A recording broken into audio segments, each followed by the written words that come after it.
Well, I finally made it to camp, and it was an awesome ride.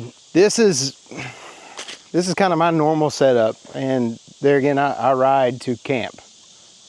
Now from here, I might go explore just a little bit, but my objective is to actually camp. So I love this area up here. It's August right now, and very hot.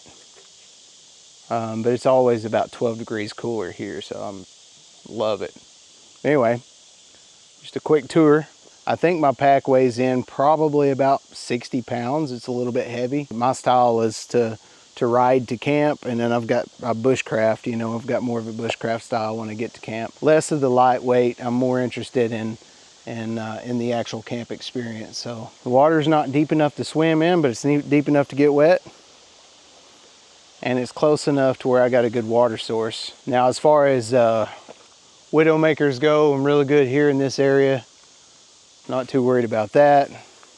Wildlife, raccoons, maybe a bobcat. Weather is freaking beautiful. There's 10% chance of rain, so I didn't bring my extra tarp. Wood here is kind of poor. You can see where it looks like somebody has chopped down some green limbs. That's not going to help me too much, but it might keep the fire sustained for a while. This is probably going to be trail maintenance. I know this area, there's a very popular hiking trail that goes through here. So I'm going to go ahead and get set up now and start unpacking the bike. I brought along the PFM 40 for cooking. And if I can cook over a campfire, that's going to be amazing.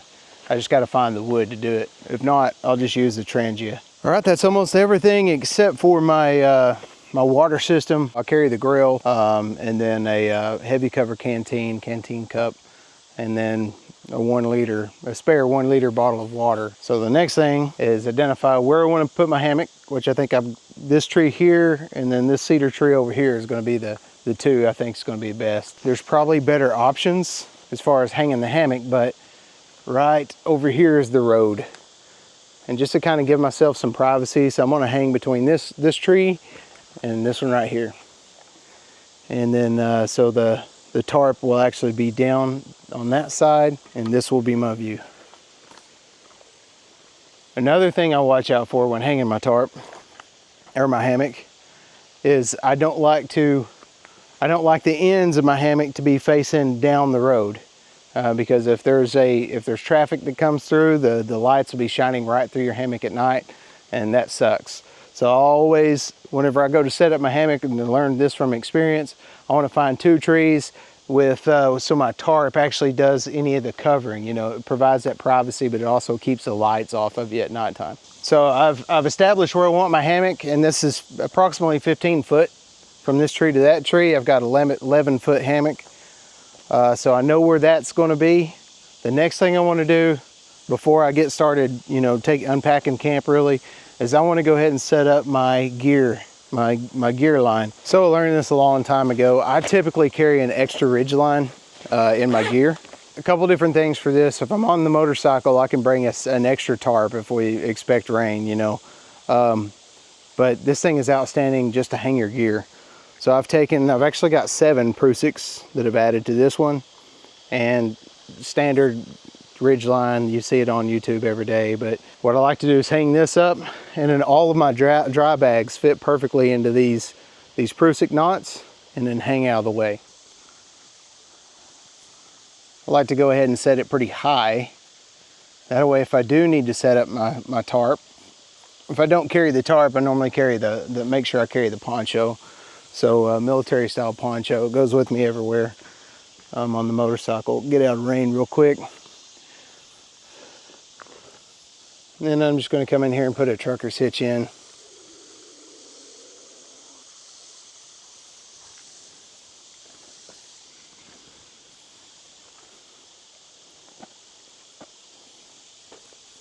Tighten it down to the tree.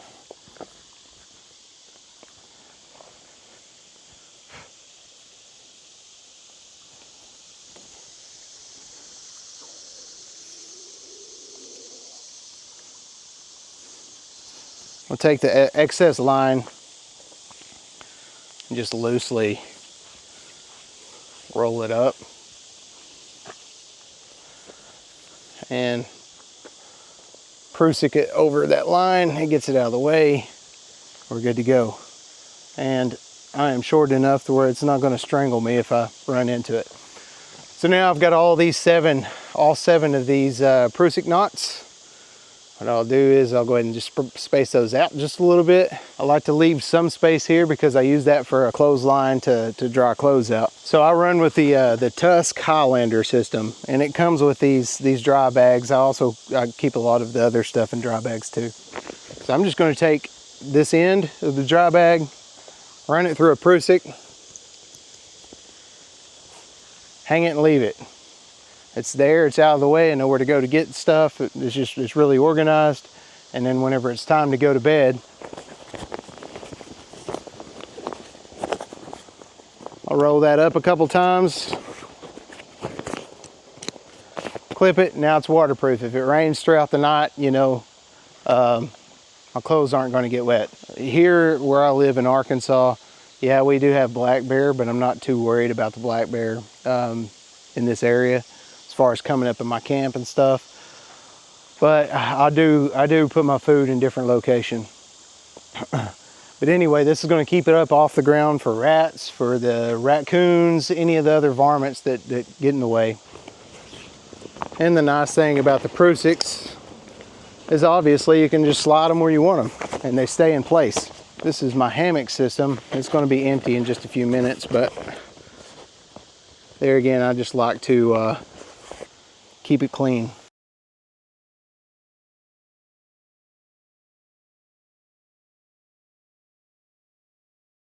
So the hammock that I'm currently using is the Blackbird XL, is it XLT or XLC?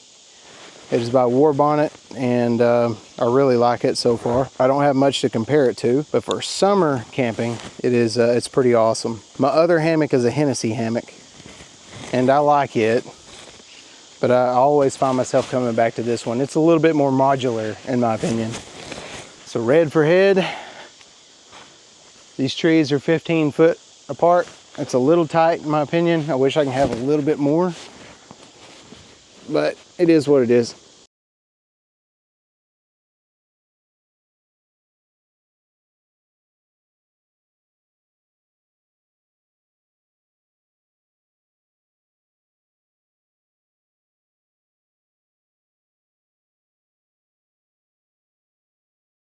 This is my overquilt, underquilt. I'll get that out in a minute. I'm not worried about that now. My tarp, stakes, pillow, fan. Yeah, this is part of why my bike looks like it's about to pop. Anyway, carry fan. I've got another Ridgeline here. This Ridgeline's brand new. Just replaced the old one I had. So the black one, I had a black one that I've probably had for 6 years. It finally bit the dust.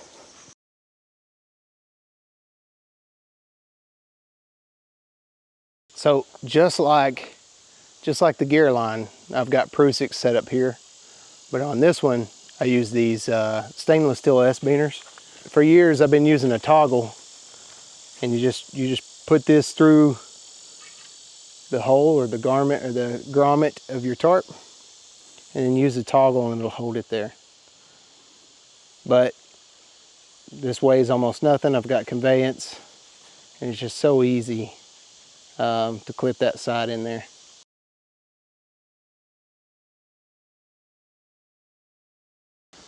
Wow, so almost not enough room between these two trees. I've got guy lines already set up on this tarp, and once I get the other side staked, I'm going to go ahead and stake this side out, just leave the stakes into place, and then that way if it rains, all I got to do is flip this over and connect it to the other side. It'll make sense in just a minute. So I got my stake in the ground, and what I use for these is I just do a marline spike and pull it down. Holds every time, it's easy to take off. It's not adjustable. Well, it is adjustable. Just undo the marline spike and put a new one in. For my whole life, I've never been allergic to poison oak or poison ivy, except recently. I don't know what's going on. They say it gets worse as time goes by. But anyway, so instead of staking it into the ground where I actually got to get my hands down in there, I am going to use this tree that has been cut and that's going to be my anchor on this side.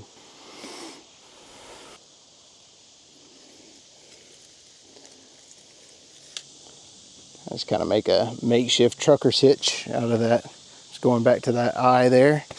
We're good. That's not going anywhere. I'm not worried about that center tie out. Winds aren't going to be so bad. I am not anticipating any rain. We got actually 10% chance. And now the tarp itself serves as a kind of a privacy barrier. So if my head is here, I might get a little bit. That's all right.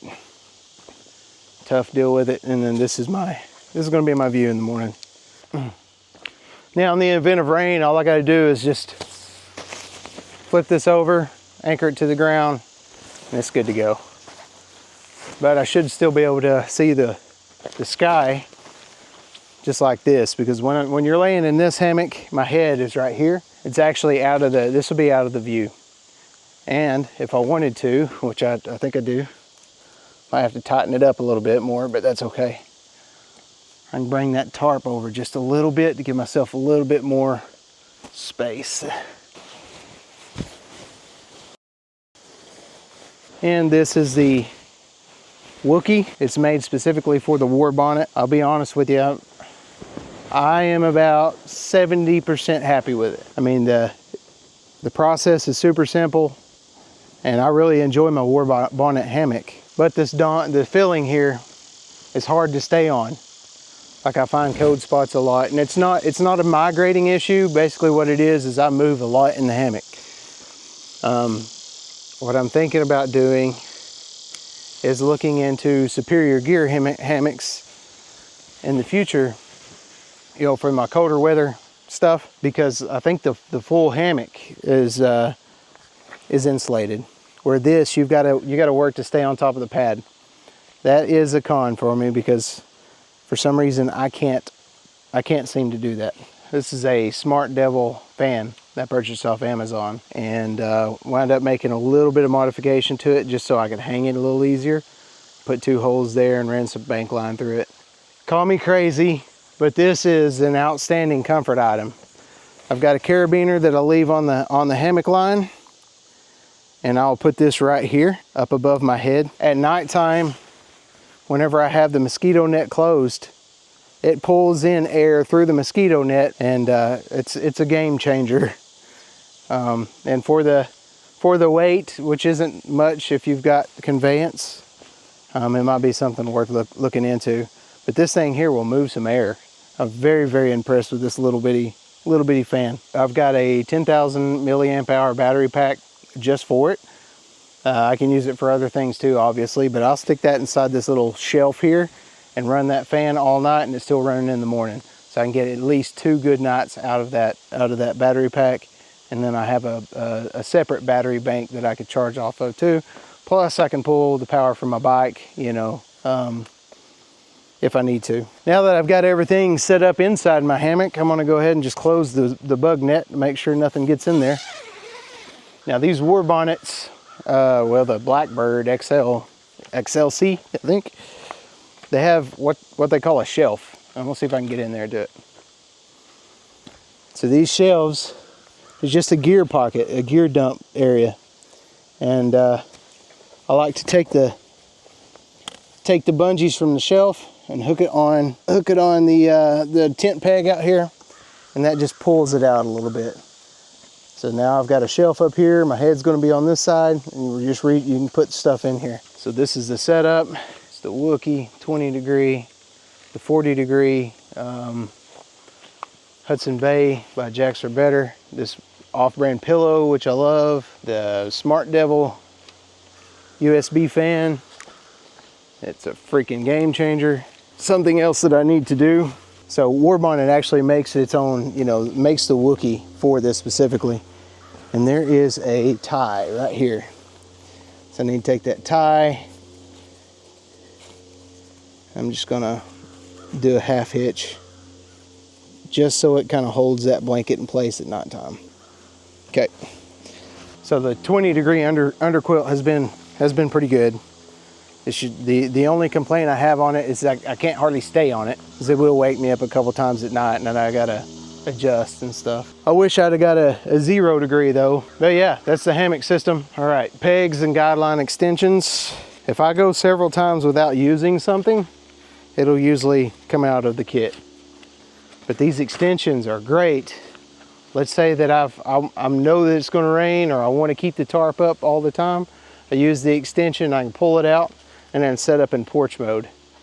So just have the tarp come out straight up, or down just a little bit obviously, but that would give it a good porch mode, and I have to have these extensions for that. I love using hammocks when I'm camping, but the reality is you never truly know the full conditions that you're going to find. If you have a tent, as long as you got a flat surface, you can put the tent up. It makes it easy. But for a hammock, it takes a lot of wiggling and finagling and stuff, you know, to get it right. All right, for my camp furniture, I've got a couple of Amazon finds here. This table by iClimb. Every time I go on a ride, I debate if I want to bring it or not, but in all honesty, I use it like crazy. I don't have to have it. Actually, the majority of this stuff I don't actually have to have, but I enjoy it. That's the whole point of coming outdoors. You tend to not come outdoors if you don't enjoy it. So super simple setup. Spread it out, put the poles down, clip it in. It's aluminum. I cook on this all the time. Trangia, even the firebox. And yeah, not bad at all. Next piece of furniture is this Trekology folding camp chair. And I have a love-hate relationship for it, because I cannot wait to get rid of it and get something different. But compared to nothing, it is very, very, very good. But I do intend to increase my carry capacity, or my kit weight, as soon as possible, because I want to go to a high back. I've been looking at the one Tigris has one, and then the what's the other one? Nature's Hike. Nature's Hike has one that's the high back, and then you could actually sit down completely on. That's going to be awesome. It's going to be extra weight, but it's worth it for me. I'm out here to enjoy. It's just like any of the other chairs. You just pop these on. All of my shock cord is now string. Over time, they just start to wear out. But the chair is still functional. It sets, and very, very glad to have it. Camp is pretty well set up. I'm getting hungry, so I'll have to eat pretty soon, but one of the things I like to get done early is go ahead and fill up my water, get my water system working. So that's what we're going to do now. I'm just going to take the Sawyer and that little piece and wrap it over.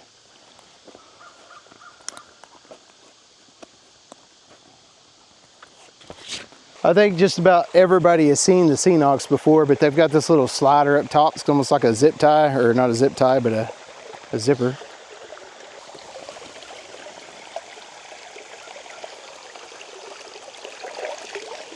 Fill it up. There's no need to get this super full, because when you go to take this cap off the end, if it's too full, it's just going to spill everywhere.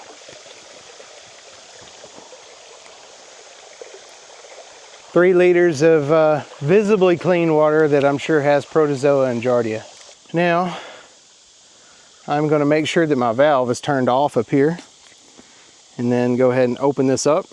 I'm going to thread it on backwards until I know that the threads have popped in alignment, and tighten it on. Turn that upside down. I'm going to go ahead and disconnect that line, so it's getting all that air out of the line. So now we have flow. I'm going to go ahead and turn that off, connect it to my clean bag, make sure that everything is tight on my clean bag, and then just lay the clean bag there on the ground. Here in about 5 minutes, the bag will be full of clean, bacteria and parasite-free water. Starting to get hungry, and brought along the Pathfinder PM40 again. This is cook number 11. So I'm gonna be honest with you, I don't know how this one's gonna turn out. Honestly, I just kind of grabbed some things and I plan to make a stew, maybe a soup. First off, I have some mini red potatoes. So that's gonna be in this. Now this is gonna be my lunch and my supper, so I know it's gonna be pretty big. That's okay. We have bell pepper. I've got an onion, a massive onion, but I'll use it for breakfast in the morning too. And some garlic. This is onion soup by Lipton. Have a can of tomato paste. Normally I get the tube, but I got a can this time. And then lastly, this is the odd part, Smokies. That's gonna be the meat. All right, I'll get set up and start working this together.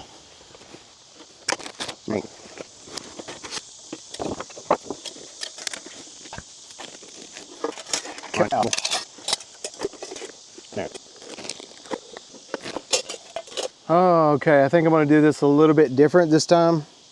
Trying to figure out what I want to do exactly. So, got my bell pepper. I think I'm gonna go ahead and chop this down and grill them just a little bit before I start putting the rest of the soup together.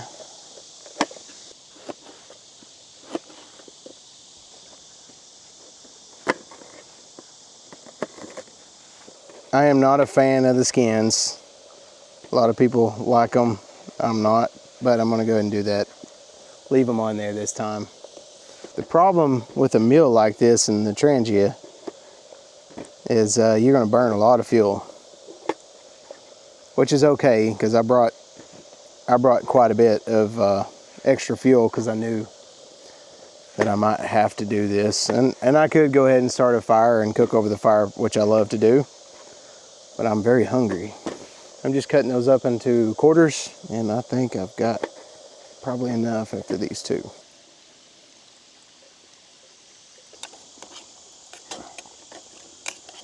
Always carry some bouillon. Very good to have in your kit. I think I'm just going to use 1 cube in this one.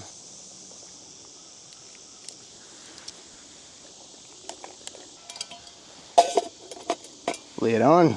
All right. Yeah, got a nice boil. I want to try to conserve some of this fuel anyway, so I'm going to go ahead and take that off. I would not recommend doing that without some gloves. And then set that bad boy right back on.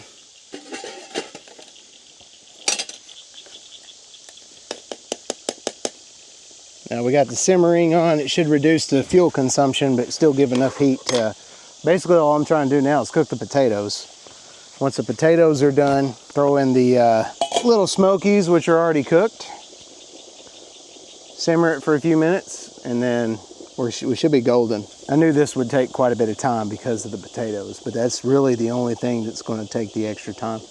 Yeah, and while I was out doing camp chores, we've got 3 liters of good potable water. Yeah, 3 liters of good, clean water ready to go. And I will take this back to the creek, fill it back up, and then have it ready to start the process again whenever I need the water. And then that way I don't have to scramble to find water if I need it. So we're to a good rolling boil. I did wind up putting the tomato sauce in it, and I may have put a little too much.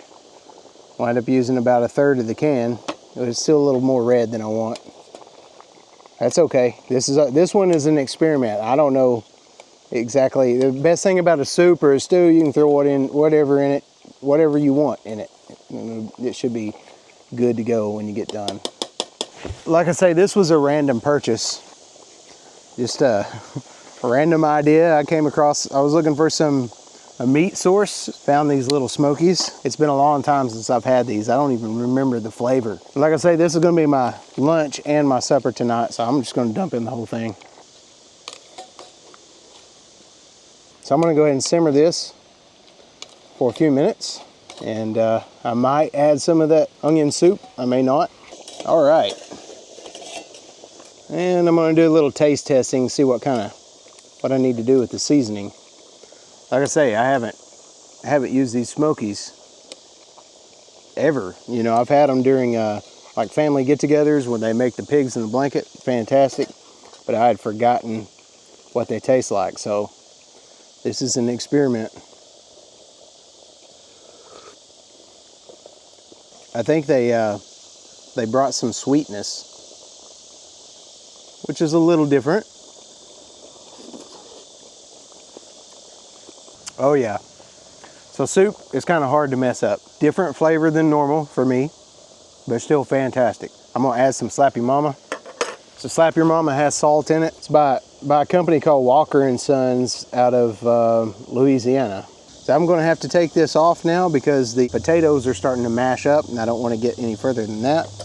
And I think we're ready to plate up and eat. I'm gonna go ahead and pull this off the Inferno. That simmering is gonna be freaking fire, so don't do this without gloves.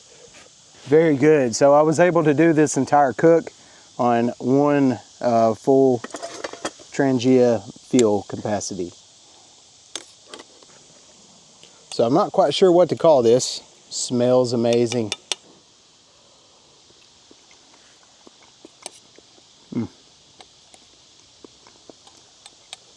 The potatoes turned out just fine. The liquid is delicious, and so are the smokies. I don't know that I'll do it the same way again, but yeah, it's experience. So the little smokies have a barbecue flavor to them, a little bit of sweet, which help flavor the rest of the stew. It's different, but I promise you, a heck of a lot better than a dehydrated meal, so I am very happy.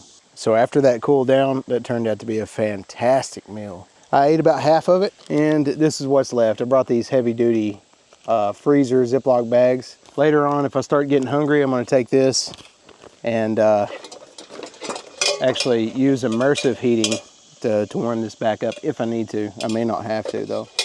But I'm gonna go ahead and clean up everything, and then it's gonna be some relaxed time here at camp. I've just been working around camp a little bit. Washed the dishes, sanitized, got my firewood processed out. Little update on the water situation. So one of my favorite ways to use this with this cord here is I just go ahead and attach it to the clean bag and disconnect it there from the dirty, and then now it's like having a little water hose. If I needed to fill a pot or something, I can do that, and then just turn it off with that little valve. As far as my drinking water goes, I usually filter my drinking water through the grill. And it takes out the viruses and heavy metals and stuff like that. I'm not too worried about viruses and stuff here. It's just that extra charcoal filter also helps a lot with the taste, so it actually tastes good. Typically I use the grill as drinking water, and then I'll take this heavy cover canteen and use mixed, like the Crystal Light kind of stuff.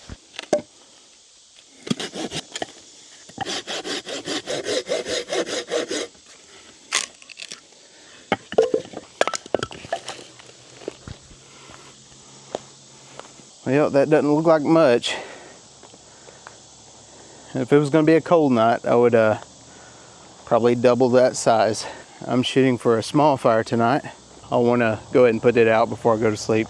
I've got about 20 minutes of direct sunlight and about an hour worth of daylight left. It is 18:07 right now. So before I lose the light, I am going to go ahead and reheat my lunch. And I'm just going to do that through immersive heating and eat it directly out of the bag. The more water you use, the more fuel you'll use.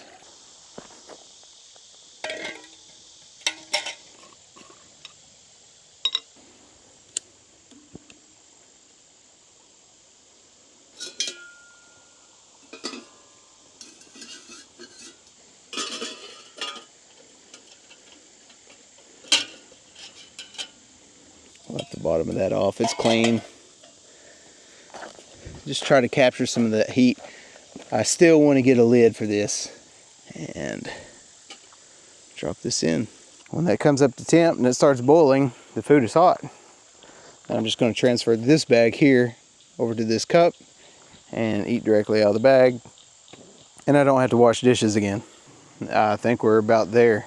You see the bubbles down there in the bottom. So I'm going to let it set for just a few minutes longer. And before it actually goes into a boil, I'll go ahead and take it off. Otherwise, I'll have to wait until it cools before I eat it. Yeah, I think we're there. The bag feels warm. We're good to go. Move that off the fire. I'll use that for cleaning just a little bit. There's some crazy heat down in there. Just use a snuffer cap, throw that over the top. It's warm. A couple thoughts while I'm eating. This cook system, well, first off, this handle gets crazy hot. So a modification like what Blackie Thomas had, where he cut the other side and it just keeps this handle out of the flame. The other thing is I wish this locked in some way, because whenever you go to pour it into your other vessel or container, it wants to flop back, you know. Wish there was a way to make this handle lock without having to use a stick to jam it all the way up against the lip of the pot. And then lastly, I know how you take this this ring here and you attach it here. You're supposed to be able to pour easier, but I am seriously debating on taking that hook off. It gets in my way all the time. This grabs everything. You know, if you're setting it down on the table or whatever, this hook tends to grab everything, and it gets annoying after a while.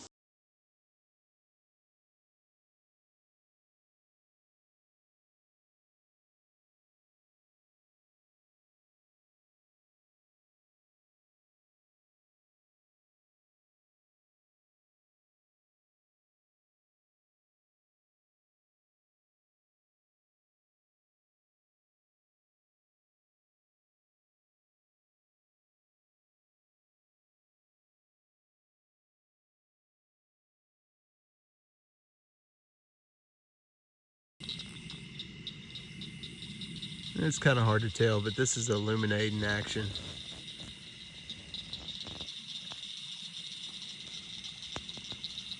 It definitely lights up the camp, but it doesn't create a hot spot. Obviously, you don't see that glare.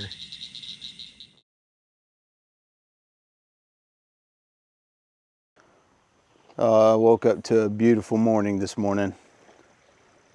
Got up about 7 a.m. Went ahead and made some coffee. Went ahead and stoked the fire back up. Used up the rest of the firewood just because of the ambiance. But I think this morning I'm going to try to cook over the fire. Set my camera up down here last night. I hope I get some good pictures. So I set that there, and it was watching the sky. Did a little time lapse. Wonderful sleep. I had a fantastic sleep. I think the temperatures got down into the low 60s. I had plenty of cover. Slept like a baby. So the mission today is just to eventually get home. I'm going to slowly pack up my my bag and my kit and everything. Just not being in a hurry. Don't feel like I'm in a rush. It's kind of a pet peeve of mine whenever I'm on the mountain. A lot of times what I'll do is I'll take that space blanket. I carry a piece of it on the motorcycle. And if it's going to rain or if it's nasty conditions, that'll actually fold out a little bit more and then fit right underneath the hammock. But now it's an awesome gear catch, so I can keep everything just kind of organized as I start putting camp back together. I carry way too much stuff, and I know that, but it's there again, my riding is mainly to ride to camp. If I was riding to travel, I wouldn't bring probably 75% of this. Anyway, trying to build up a coal bed, and I'm gonna rake all of the coals, or rake some coals over there in that corner, set up the windscreen, my breakfast. Let the fire die down a little bit before I get started on that. All right, I'm gonna go back to the basics of breakfast this morning and actually cook over the fire a little bit. So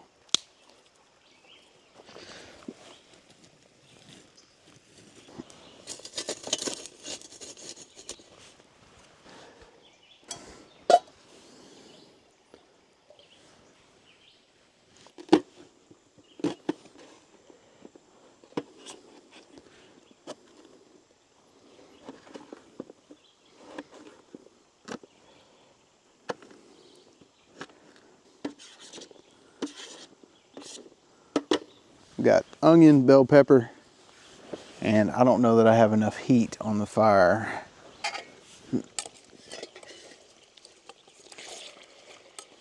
We need to get quite a bit more to get that bacon where it needs to be. So I'll take that and set it right here.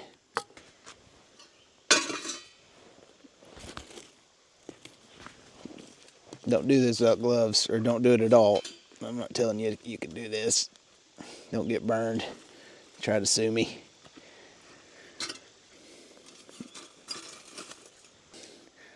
That'll raise the temp.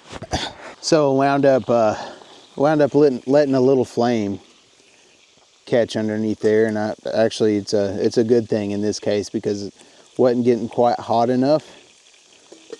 So I used the flame to my advantage, just rotate the pan where I need to get the heat where it needs to go. But this is what I need in order to get this amount of bacon cooked up. A little bit harder fire. And we're in deep frying action. We've got plenty of grease down the bottom of the pan. It's cooking great. While my bacon is cooking, I'm gonna go ahead and warm some water up here for some more coffee. I've been seeing a lot of people on YouTube go with this Kopika coffee. So I thought I'd give it a try. I'm gonna have to move the coals around a little bit for my coffee. So that bacon is looking pretty good now. In goes the onions and the peppers. And then you guys know it, for me, I'm going to use up my mushrooms. Gotta have the mushrooms. I had to taste test it. When I get those sauteed down, I'm just gonna crack eggs, throw them in there, make scrambled eggs.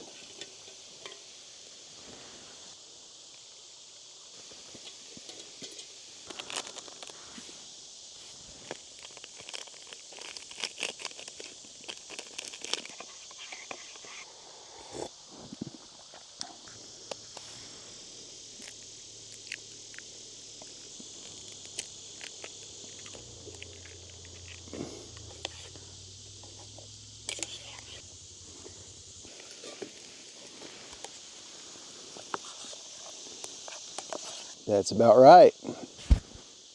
I would say a D minus for presentation, but if I'm right, this is going to be a solid A for flavor. Bacon in.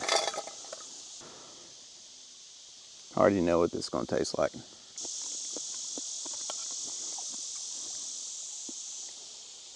So what I've basically got is a scrambled omelet with bacon and some coffee. Can't beat it. I've got some hot sauce I'm going to throw on there too. So cook number 13 on the PFM 40. Thought so far, still my favorite. The reason I kind of keep track of how many cooks that I've done in the system is because a lot of times whenever it's brand new, obviously things are like, you got the wow factor in there.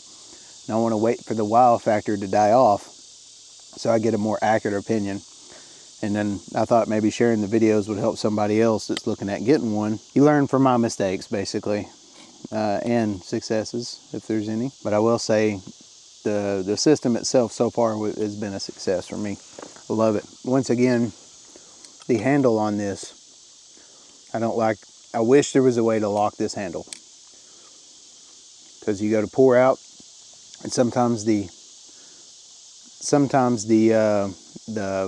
pan will flip up, you know. Kind of makes things a little bit different and difficult. If there was a way to lock this in place, it'd be outstanding. Still, it's just a minor thing, you know. It's not something you can't get around. The windscreen, where this sits down inside the windscreen, it creates a hot spot right underneath this handle. So something like cutting out the notch for the other side, so this actually sits down on the back side of the windscreen, I think that would be a benefit. And the other one too is I am really beginning to dislike the hook. It gets in the way far more than it actually benefits anything for me. Maybe I'm not using it correctly, I'm not sure. But as for now, I don't see the benefit. You know, it's actually be more beneficial to take it off than it would be to leave it on. But I'm going to keep it on for a little while and continue to trial it out before I actually start making that kind of modification to it. Next, so I wish that the bell for the big pot would stand straight, you know, would lock into place. So it'd be cool if it locked in the upright position, the sides and down. The other thing is I am definitely going to be investing in a lid to go on top of this system too.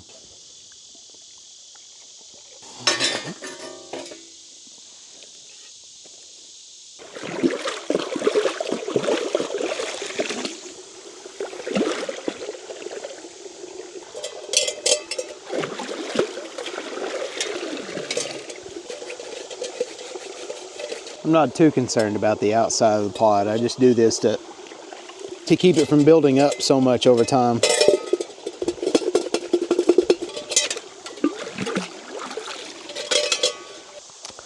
All right, finally. So all this stuff is just visibly clean. It's not sanitary. I'm going to be heading home pretty soon, so I'm not worried about actually, you know, going through the sanitation process. But when I get home, I will go ahead and wash these again and sanitize it.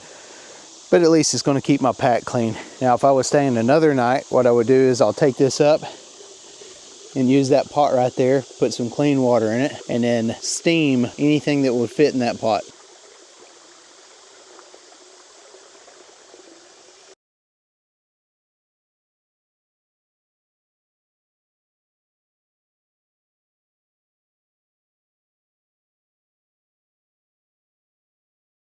That's going to wrap it up, guys. Hey, don't forget to like and subscribe if you've enjoyed the content. I really appreciate it, and kind of help the channel get kicked off a little bit. Algorithm is kind of hard to get figured out, but I just want to make content that people like, and then, you know, be able to go back in time and watch it myself or with the kids or whatever. So anyway, you guys have a good one. See you later. Bye.